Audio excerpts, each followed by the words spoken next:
Examples of this, and they're things like companies wanting to list on the Shanghai Stock Exchange had to put their lawyers and accountants and others to work to create the institutions and the environment in which they could get sufficient certainty to list on that stock exchange.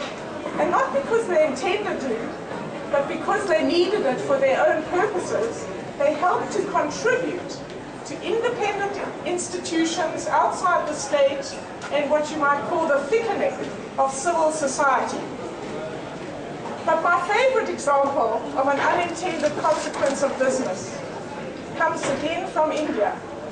Nandan Nilekani is one of the pioneers of Indian business, one of the founders of the global IT companies coming out of Bangalore and elsewhere. And he was asked a few years ago by The Economist, so what's your greatest achievement?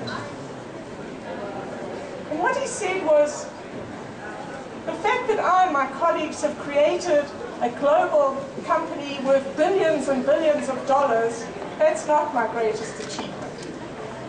What we've done is we've helped to redefine the possible in India.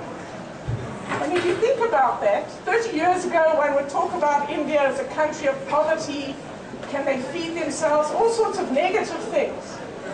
But because of some very important dynamics and these global competitors, they have helped to give confidence to a government and a world perception of India and what's possible from that society. And it's not only restricted to that country. So this is a book then in praise of enterprise and corporations. Unfortunately, the other side seems to have all the good slogans. It's pretty difficult to think of a slogan in favor of business and companies that in any way matches things like workers of the world unite. Watch the bottom line or something. It doesn't quite crack it. Now let me immediately protect myself. I am not what you might call a business fundamentalist arguing that the business of business is only business. If you read the whole book, you will see there is a lot of attention paid to what else business and business leadership should be doing. I'm also not a libertarian. I'm in favor of strong states or effective states. And I think anybody who lives in South Africa today knows that heading towards anarchy is a lot more scary than heading in many respects towards an overbearing state. And lastly, I'm not arguing that business can do no wrong. Far from it. Like any human institution, companies can do evil things. And we've had examples of that, from Enron to other companies when people's lives have been destroyed. So I'm not in favor of that either.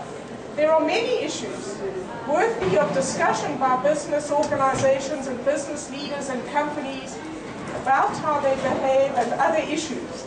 But these are generally not the issues on the agenda of the corporate social responsibility movement. The past 50 years in global history have seen smart states opening up their societies in key parts of the world to more enterprise and more competition from local and foreign firms. The result has been a phenomenal dynamic that no one predicted. In the past 40 to 50 years, more people have moved out of poverty than the world has ever seen before. And they have done this more quickly than we've ever seen before. It's my view that business leaders should recognize the importance of the battle of ideas. They should stop apologizing for their existence. They should stand up for business and what they do every day. The facts are on their side.